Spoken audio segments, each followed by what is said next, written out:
Alright guys, thank you for taking the time out of your day to watch the video where we take a look at the latest gaming industry news, rumours and leaks. The timestamps are available in the description if you want to jump straight ahead to the bits that you're interested in, along with the links to the sites where the articles have come from. So we are starting off with some great news for Rise of the Ronin. Just over a week ago it has been reported that the sales numbers for Rise of the Ronin were actually slower than expected, and that the game had in fact had a very slow start. However, Koei Tecmo have revealed that Rise of the Ronin has actually got off to a really good start, with sales of the game, which was developed by Team Ninja for the PS5, already eclipsing the sales of the Nioh franchise. Speaking in its latest financial report, the publisher revealed that sales are surpassing that of the Nioh series and noted that it has a very high valuation by its players. No sales figures were actually divulged during the report, which is a little disappointing because it would have been good to see the sales numbers, but clearly Rise of the Ronin is performing well. Just over a month since it launched onto the PlayStation 5 platform,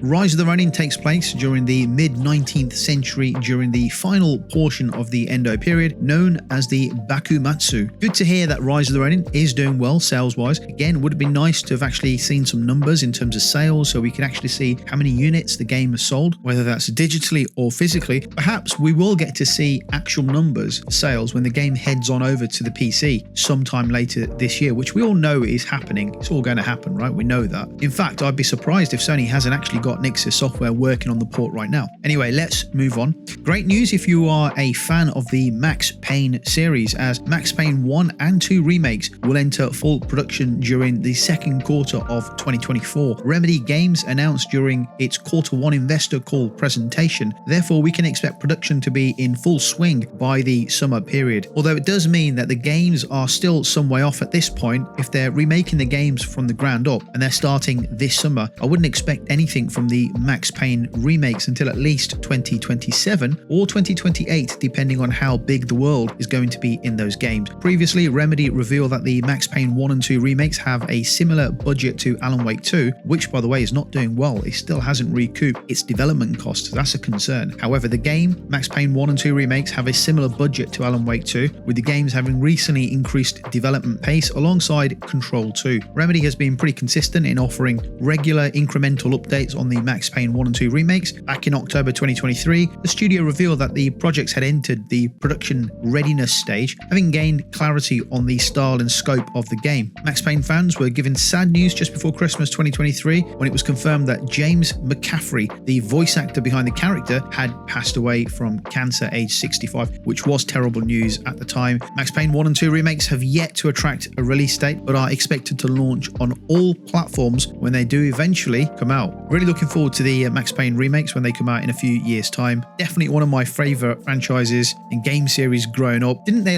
invent bullet time? I don't ever remember seeing another game with the same bullet time mechanics prior to Max Payne. Let me know if you remember. Let me know if you've got any idea of any other games that used the slow motion bullet time feature during, I suppose, Max Payne's release period. So when the games were out many years ago, were there any other games that had the same types of mechanics for gunplay? I don't remember off the top of my head, but maybe you guys can let me know. Let's move on. Stellar Blade user reviews have been coming in since the launch of the game with over 1,000 ratings. Currently, it's the third highest rated PS5 game on Metacritic, while the game's critic scores have been generally positive, getting an average of 82 out of 100. It has earned universal acclaim with a user score of 9.1. The Metacritic user rating system is by far from perfect. It has largely failed to stop review bombing campaigns or even campaigns designed to inflate scores for games that critics generally dislike. That said, it's still used by developers and publishers to gauge a bit of an idea as to how the game is. I know certain people will look at that before they go out and buy the game. And as spotted by Forbes, Stellar Blade's Metacritic user rating has surpassed those of Marvel's Spider-Man 2 and God of War Ragnarok, currently sitting behind Resident Evil 4, Separate Ways DLC, and Cyberpunk 2077 Ultimate Edition. Whether these user ratings translate to sales is another matter. Great news for Stellar Blade. Really pleased to see the fans and the gamers rating the game so highly. Good to see gamers playing the game, reviewing the game. From a gamer perspective, it's great to see. However, in general, the whole Metacritic system is flawed. Firstly, the way it should be done is have it connect to your console or platform ID. So if you play the game on PlayStation, Nintendo, Xbox, PC, or any other place, device, your gamer tag or user ID is used to connect to the platform where you've played it. So it shares that data. That's the first thing that needs to happen. Secondly, you should not be able to post a game review along with a score unless you've completed 100% of the game's main campaign. That should be a minimum requirement, requisite. It needs to have that. This should also be visible when you review the game. So if you review it and leave the game a score, a review, positively or negatively, we should be able to see, right, you've completed 100% of the game, fantastic. Haven't done the side quests, not a problem. But what else have you done? What are your other achievements? So along with your trophies, other achievements, and how much of the game and side quests you've played, all that should be visible when you leave your Metacritic review and score. This will give people who jump onto the Metacritic site an opportunity to understand how credible your review score and your review of the game is. If you haven't finished the game, you're not going to be able to review it and score it. That's how it should be. Once you've completed 100% of the campaign of the game, you should be allowed to leave your review because you've earned the right for completing the game. Whether the review is positive or negative, that's your right. You've completed the game, you can leave your review. You haven't completed the game, then you shouldn't be able to leave anything. Simple. By following this process, the review bombing will stop straight away unless people are actually going to go out there and buy the game, finish the game, and then post a review only to review bomb it, which I highly doubt that would happen. If the game doesn't have many user scores, you will know automatically it's because not a lot of people have actually taken the time to complete the game. Therefore, they've not been able to leave a review. And that should tell you in itself what people think of the game. And the final thing that needs to happen with Metacritic is the person reviewing the games should have a Metacritic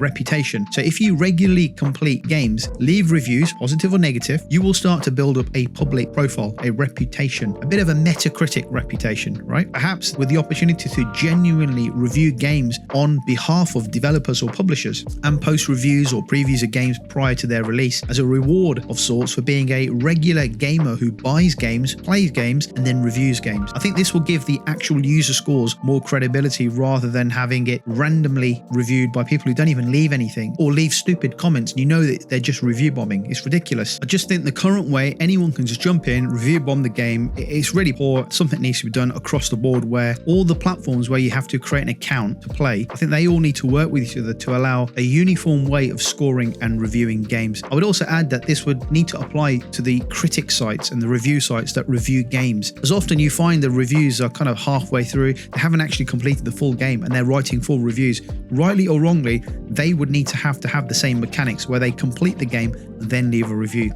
Let me know your thoughts down below in the comments about today's topics. Thank you for watching and I'll catch you on the next video.